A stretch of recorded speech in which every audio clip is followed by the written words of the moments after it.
Penterjemah, Xiao Yan mencari alasan agar bisa berpisah dengan Sun Er sebelum diam-diam menyelinap keluar klan. Berhenti sejenak untuk berpikir, dia memutuskan untuk pergi ke pasar kecil terdekat milik klan Jialai. Meskipun ia tidak tertarik membantu para tetua untuk meringankan masalah mereka, ia berharap dengan kemampuannya, dia bisa sedikit membantu ayahnya. Agar bisa membantu, ia harus tahu permasalahannya. Karena itu, yang dilakukan Xiao Yan pertama kali adalah menyelidiki pasar milik klan Jialai. Pasar kecil yang dimiliki oleh klan Jialai ini letaknya di daerah yang agak terpencil, jadi biasanya hanya disukai oleh sebagian kecil masyarakat. Namun, ketika Xiao Yan masuk ke dalam pasar, ia kewalahan dengan jalan-jalan yang penuh sesak dan suara keributan yang memekakkan telinga. Di jalan yang lebar, tampak orang-orang berjalan cepat. Beberapa pria bertangan kekar dan perkasa berteriak sambil berusaha keras menembus kerumunan. Dari bau darah yang samar-samar tercium dari orang-orang itu, mungkin mereka adalah tentara bayaran yang kejam. Karena sering bersentuhan dengan maut, mereka pun sangat tertarik dengan salep penyembuhan itu, karena bagaimanapun, ketika menembus jauh ke dalam area yang berbahaya, sedikit salep penyembuhan ini mungkin dapat membantu mereka bertahan hidup. Berdiri di pintu masuk pasar, Xiao Yan melihat beberapa tentara bayaran membawa kotak kayu kecil sambil menyela keluar dari kerumunan. Sebelum kemudian melesat keluar dari pasar dengan gembira. Kotak-kotak itu pasti berisi, kembalinya serbuk musim semi, kan? Diam-diam membisikkan pertanyaannya, Xiao Yan juga memasuki jalan dan menggunakan segenap tenaganya untuk membaur dalam kerumunan. Di sebuah kios yang menjual, kembalinya serbuk musim semi, dia menghabiskan 100 emas untuk membelinya. Xiao Yan akhirnya menghembuskan nafas lega setelah berhasil menerobos keluar kerumunan dengan susah payah sambil memegang kotak tersebut.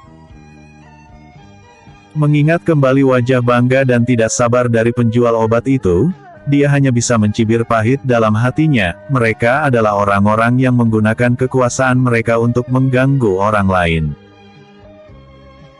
Saat berjalan keluar dari pasar dengan membawa kotak tersebut, Xiao Yan mengangkat tutup kotaknya, di dalamnya terdapat 10 botol kecil yang terbuat dari bahan kasar, mungkin batu giok tingkat rendah. Yang mana tidak mungkin botol dengan bahan seperti ini dapat mempertahankan efektivitas obat dengan baik.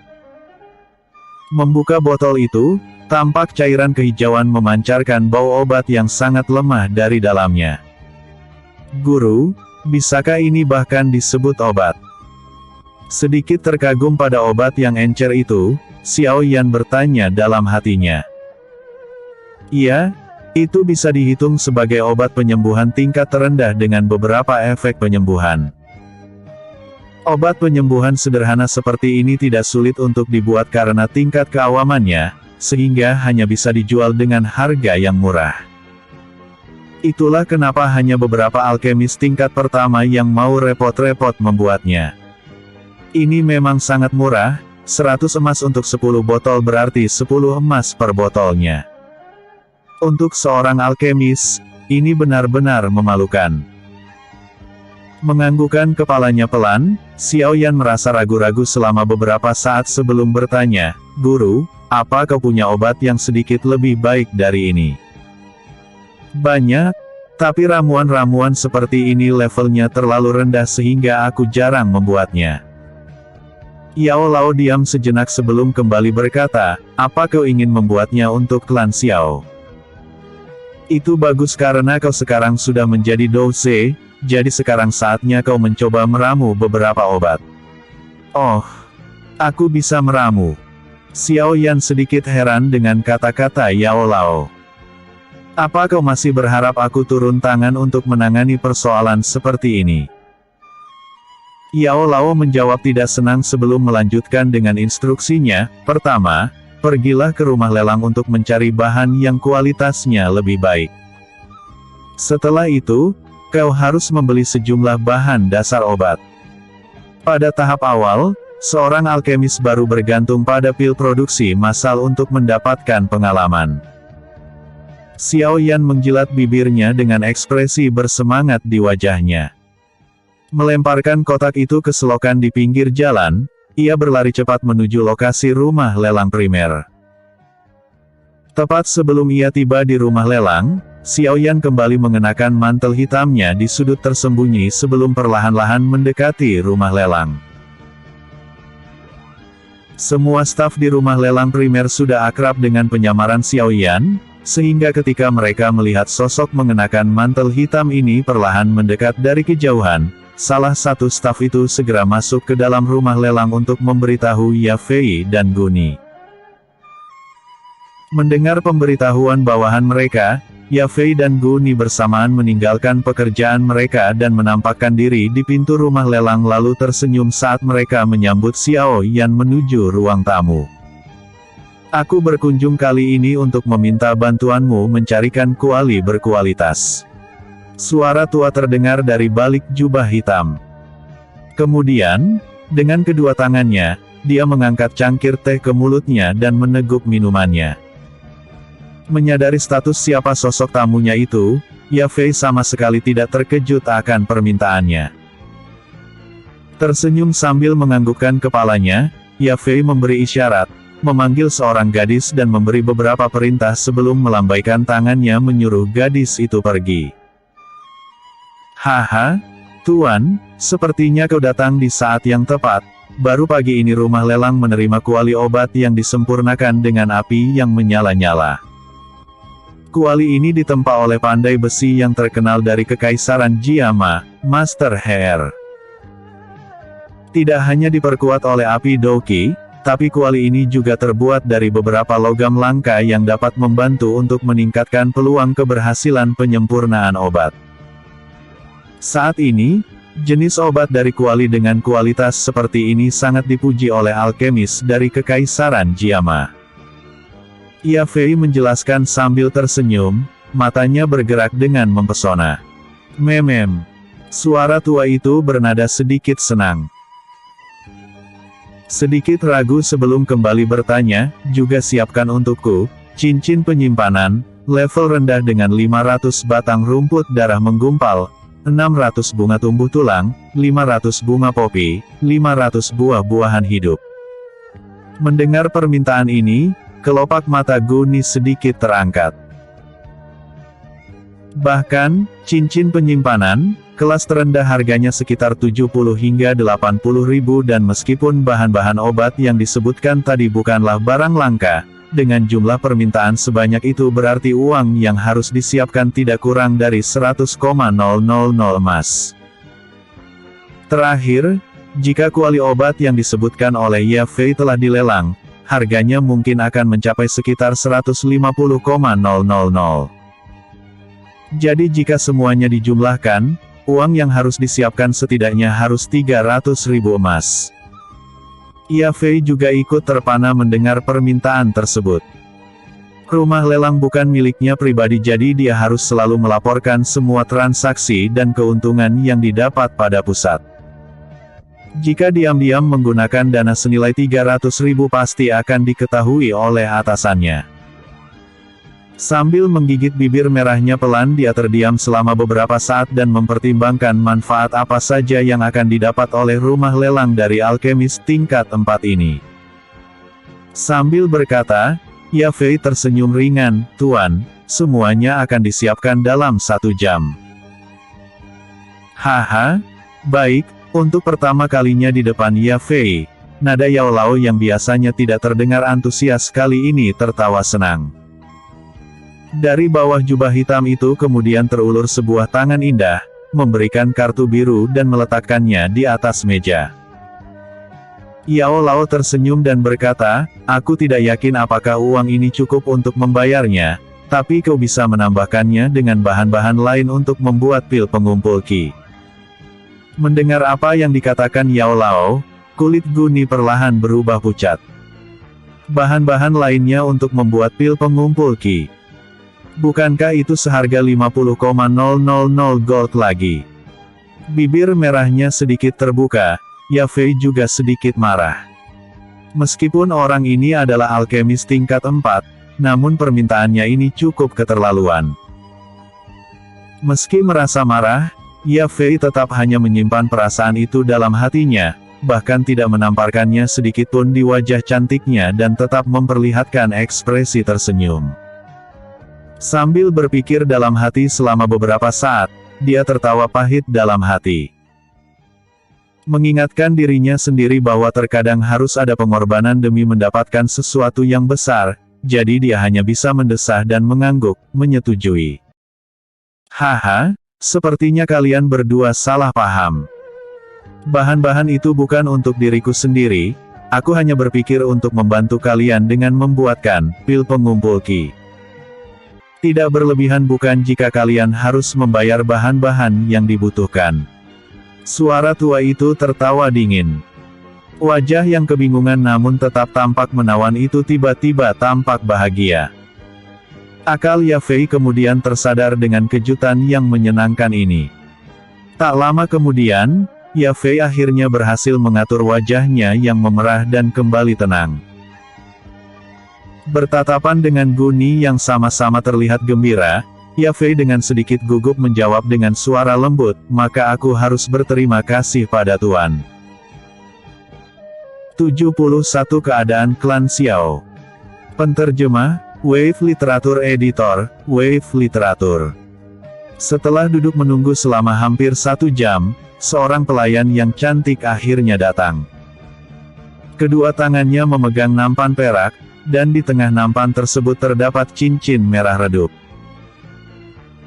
Mengambil nampan perak dan menyuruh pelayan itu kembali, Ya Fei secara langsung menyerahkan barang tersebut pada Xiao Yan dan tersenyum berkata, Tuan, kuali serta semua bahan alkemis yang Anda butuhkan ada di dalam cincin penyimpanan ini.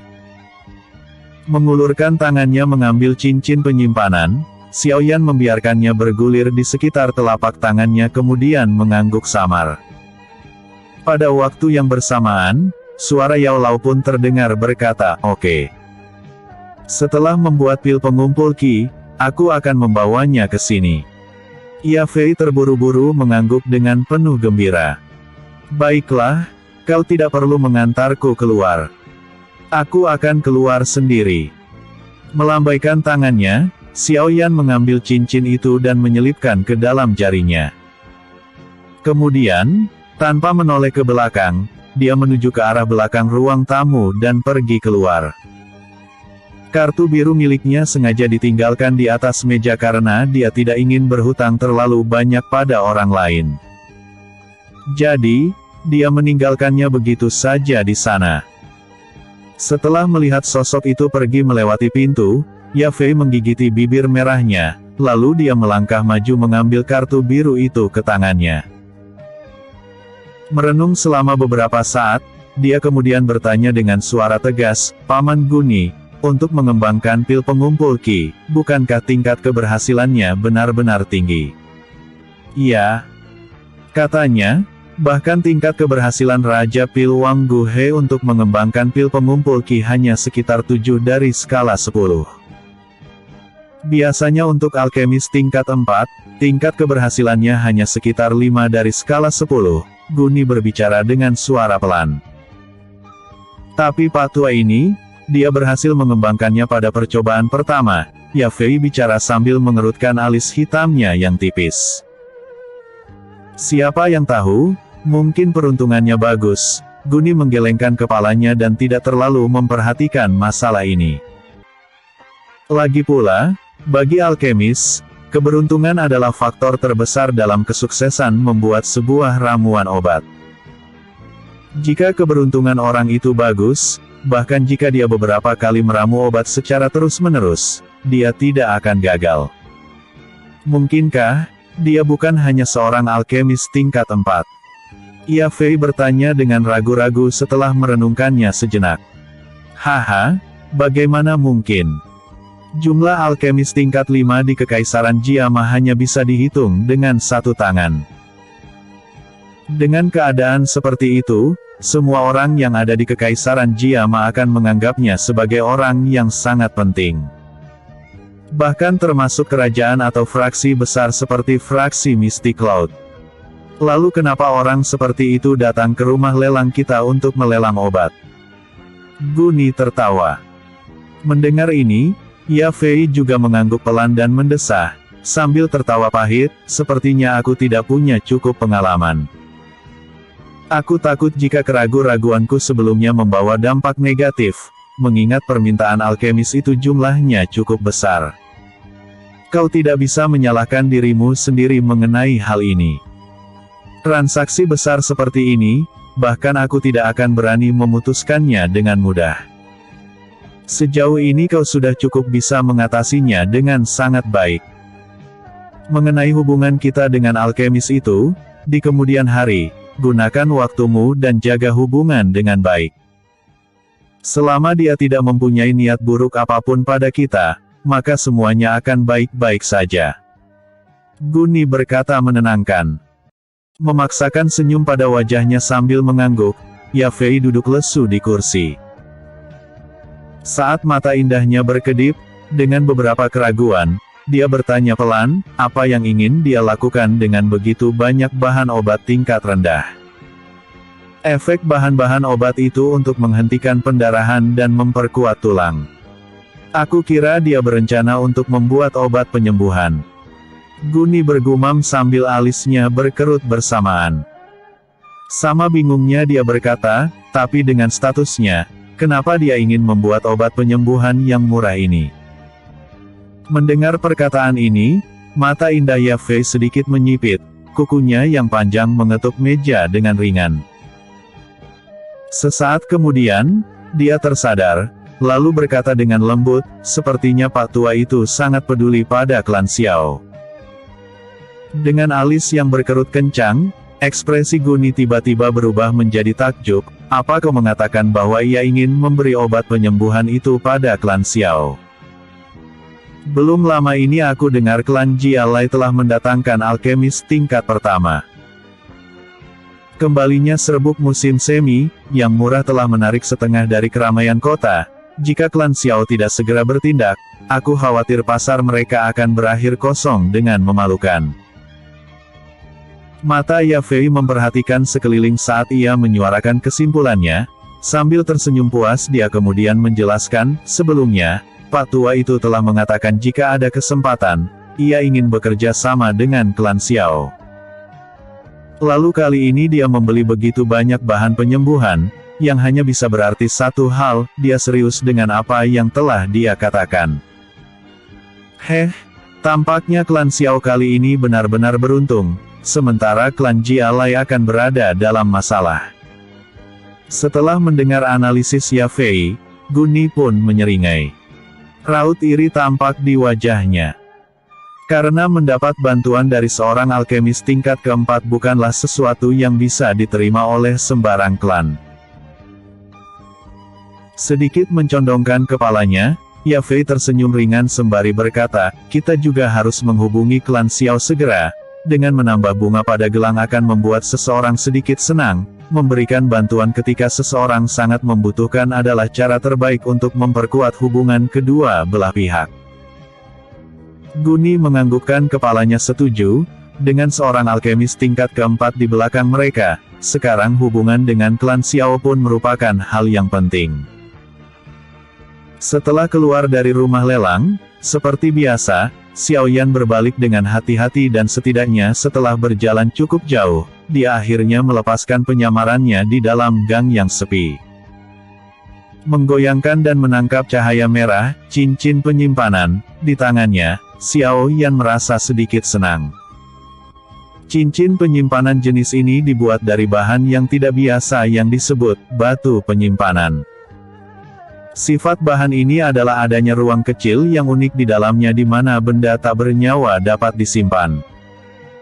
Cincin ini sangat cocok, karena pembagian ruang dari cincin penyimpanan sangatlah berharga.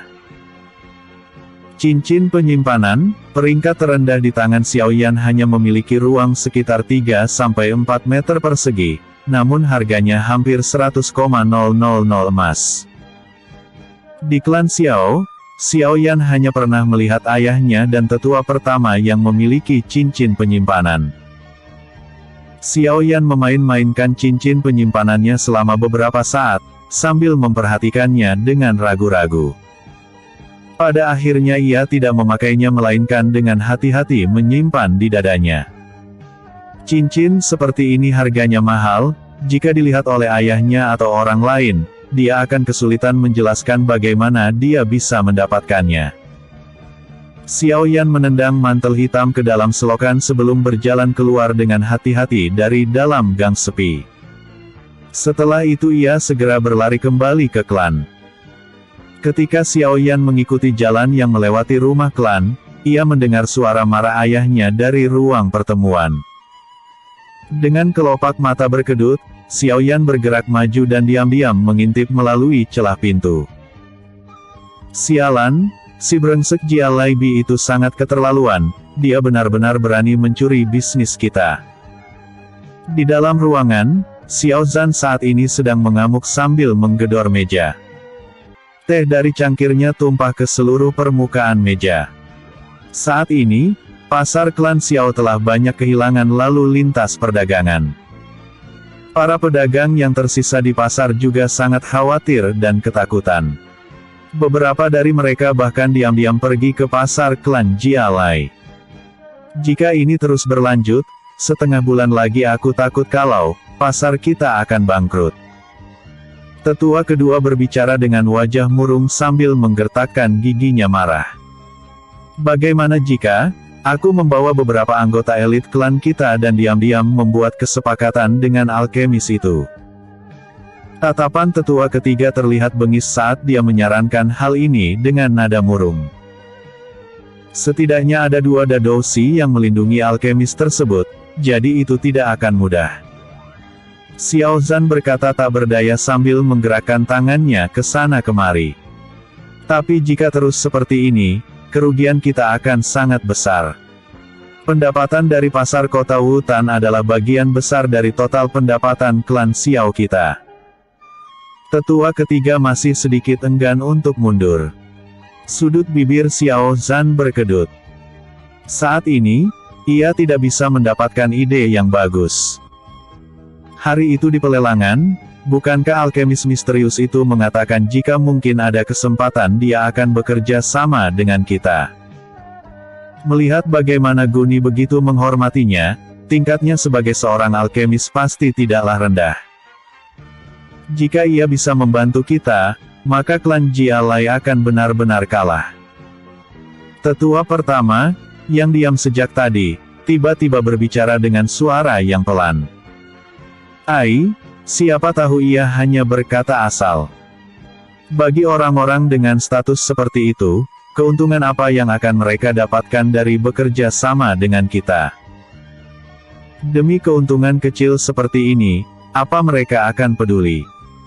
Xiao Zhan tertawa pahit dan menggelengkan kepalanya sambil duduk di atas kursi dan mendesah. Ketiga tetua itu juga terdiam. Memang, tak mudah bagi klan Xiao jika ingin membangun koneksi dengan orang-orang dengan status seperti itu. Sial. Kita akan menahannya selama beberapa hari. Jika klan Jia Lai masih tidak bisa mengendalikan diri maka jangan salahkan kita jika membalasnya tak peduli bagaimanapun caranya. Sambil menjilat bibirnya, Xiao Zhan mencengkeram bingkai kursi dengan tatapan marah. Mendengar hal ini dari depan pintu, Xiao Yan sedikit mengangkat bahunya dengan tangan memainkan cincin penyimpanan di dadanya. Sambil mengeluarkan seringai dingin, di dalam gua yang sempit, api yang ada dalam kuali memantulkan bayangan ke dinding gua, menciptakan bayangan taring yang menari dan cakar binatang buas. Xiao Yan berkonsentrasi pada setiap keberadaan serat sambil mengamati api yang bergelombang dengan penuh perhatian, wajahnya yang pucat tampak penuh dengan butiran keringat. Pengolahan obat dalam jangka waktu yang lama adalah pekerjaan yang membutuhkan doki dalam jumlah banyak. Karena metode Qi Xiao Yan berada di peringkat terendah, yaitu Suan rendah, maka pondasi Qi dan daya tahannya pun lemah. Jadi ini bukanlah tugas yang mudah baginya untuk bertahan selama hampir 2 jam di depan kuali. Yao Lao menyipitkan matanya ketika ia menatap Xiao Yan, yang sekali lagi berhasil membuat sebuah rumput pembeku darah menjadi bubuk putih yang halus. Mengetahui jika Xiao Yan sudah mencapai batasnya, Yao Lao memberi anggukan kecil dan berkata pelan, "Bagus, beristirahatlah." Mendengar ini, bahu Xiao Yan seketika luruh dan tubuhnya perlahan jatuh terbaring di lantai yang dingin, seolah-olah semua energi di dalam tubuhnya tiba-tiba terkuras habis. Dengan napas yang terengah-engah, dadanya bergerak naik turun dengan cepat. Saking kelelahannya, ia bahkan nyaris tidak bisa mengangkat jarinya saat ini. "Kau akan mendapat hasil terbaik jika berlatih saat ini," Yao Lao berkata acuh tak acuh sambil melemparkan pandangan ke arah Xiao Yan yang tergeletak lemas di atas tanah. Kemalasan dan ketekunan berperang dalam hatinya selama beberapa saat sebelum Xiao Yan meraung penuh kesedihan sambil ia duduk dengan enggan. Tangannya yang gemetar membentuk segel berlatih sambil perlahan-lahan menutup mata. Melihat sikap Xiao Yan, Yao Lao tertawa dengan pandangan beralih ke arah 10 kotak giok di dekat kuali. Kotak-kotak ini terisi penuh dengan bubuk putih pucat yang halus dari olahan rumput pembeku darah, hasil usaha Xiao Yan. Berderet dari kiri ke kanan, warna putih pucat bubuk-bubuk itu menjadi semakin putih, hingga kotak terakhir, di mana warna bubuk hampir benar-benar mencapai warna putih bersih. Menatap peningkatan drastis ini, Yao Lao merasa terkejut sambil ia menganggukkan kepala mengakui. Dalam hatinya ia kembali memuji persepsi spiritual Xiao Yan yang luar biasa. Dia melirik ke arah Xiao Yan yang saat ini memulihkan douqinya sebelum duduk bersila menghadap dinding batu, menutup matanya dengan santai untuk memulihkan diri.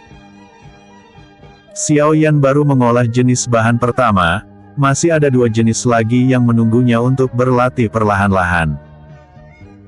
Setelah berlatih dengan menutup mata selama hampir 1 jam, kitopan di dalam tubuh Xiao Yan kembali memancarkan cahaya terang setelah tadinya gelap karena douqi yang sebelumnya menipis. Selain itu, tampaknya kecerahan cahaya yang terpancar kali ini sedikit lebih jelas dibanding beberapa jam sebelumnya. Sambil perlahan membuka matanya, rasa lelah yang sebelumnya telah hilang lebih dari setengahnya. Meregangkan lehernya, suara gemeretak tulang membuat Xiao Yan menghela nafas bahagia. "Sudah selesai berlatih. Kemudian lanjutkan." Yao Lao tersenyum sambil membuka matanya memandang Xiao Yan yang lebih bersemangat. Tertawa pahit sambil menggelengkan kepalanya, Xiao Yan yang telah mengetahui proses menyakitkan dari pengolahan alchemy yang dia lakukan, akhirnya sadar telah ditipu oleh Yao Lao. Ketika Yao Lao melakukan proses alchemy sebelumnya, yang dia lakukan hanya memutar-mutar tangannya ketika dia mengolah semua bahan untuk membuat ramuan yang membuat orang-orang menggila. Melihat proses yang nampak mudah ini meninggalkan kesan yang kuat dalam pikiran Xiao Yan bahwa alchemy sangatlah mudah. Namun sekarang, setelah Xiao Yan mencobanya sendiri, dia jadi tahu bahwa alchemy ternyata jauh lebih sulit dibanding menjadi buruh tambang. Pemahaman ini datang begitu terlambat, sehingga Xiao Yan hanya bisa menghela nafas ketika dia kembali duduk di depan kuali dan mulai menyuling intisari dari 2 jenis bahan pengobatan. Dilengkapi dengan pengalaman menyuling rumput pembeku darah sebelumnya, Xiao Yan, kali ini, terlihat jauh lebih santai dari sebelumnya. Setelah membakar 8 buah-buahan hidup dan 10 bunga popi, ia akhirnya berhasil memeras bagian yang diperlukan untuk membuat obat penyembuhan. Dari pengolahan buah-buahan hidup, diperoleh biji yang kecil dan hampir sepenuhnya hitam. Biji ini memiliki efek meningkatkan sirkulasi darah. Jika seorang tentara bayaran yang berpengalaman terluka di padang gurun sementara dia kekurangan obat penyembuhan, seringkali, ia akan menggiling buah-buahan hidup ini dan menggunakannya untuk meringankan cedera. Dari bunga popi, diperoleh cairan berwarna merah terang. Jenis cairan ini memiliki efek mati rasa dan dapat digunakan untuk menghilangkan rasa sakit.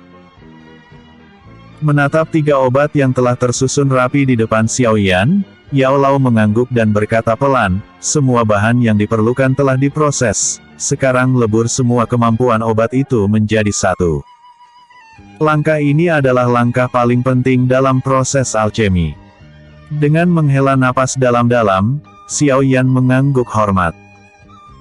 Melemparkan bubuk putih murni dengan mahir ke dalam kuali, dia mengasapinya di bawah api hangat selama sekitar 10 menit sampai bubuk putih murni itu berubah agak kemerah-merahan. Kemudian setelah itu dia dengan cepat menuangkan cairan bunga popi ke dalamnya juga. Tepat ketika cairan itu masuk ke dalam kuali, cairan itu membungkus sekeliling bubuk putih murni tersebut. Mendidih selama beberapa saat di dalam api, kedua bahan itu perlahan menyatu menjadi cairan berwarna merah terang dan kental. Persepsi spiritualnya berusaha untuk mengontrol suhu api ketika cairan merah terang dan kental itu berlahan berasap. Terus-menerus dipanggang di atas api, cairan kental itu perlahan berubah menjadi pasta merah gelap. Melalui lensa transparan yang ada di dalam kuali, Xiaoyan menatap pasta merah gelap yang tenang di dalam kuali. Dengan sedikit ragu, dia akhirnya melemparkan biji hitam dari buah-buahan hidup. Meskipun biji hitam itu telah masuk ke dalam kuali, namun tetap tidak ada yang terjadi. Biji hitam kecil itu memantul di dalam api, menolak untuk melebur ke dalam pasta merah gelap. Setiap bahan yang berbeda memiliki daya tahan yang berbeda terhadap suhu api. Jadi kau perlu belajar bagaimana mengendalikan suhu dari setiap bagian api. Di area yang membutuhkan suhu rendah, kau harus bisa menekan api sementara di area yang memerlukan suhu tinggi, kau harus bisa dengan santai mengendalikan dan meningkatkan suhu api. Yao Lao mengajarinya sambil menatap Xiaoyan yang berkeringat khawatir. Xiaoyan menjilat bibirnya yang kering sambil mengangguk. Dia segera membagi bagian dari persepsi spiritualnya untuk mengontrol api pada biji kecil tersebut dan secara perlahan meningkatkan suhunya. Bang! Ketika persepsi spiritualnya dengan santai mengendalikan suhu, sisi api yang tidak dikendalikan melambung keras dan membakar setengah dari biji hitam kecil tersebut menjadi abu dalam sekejap, membuat Xiaoyan mengeluarkan keringat dingin sambil dia terburu-buru mengendalikan nyala api.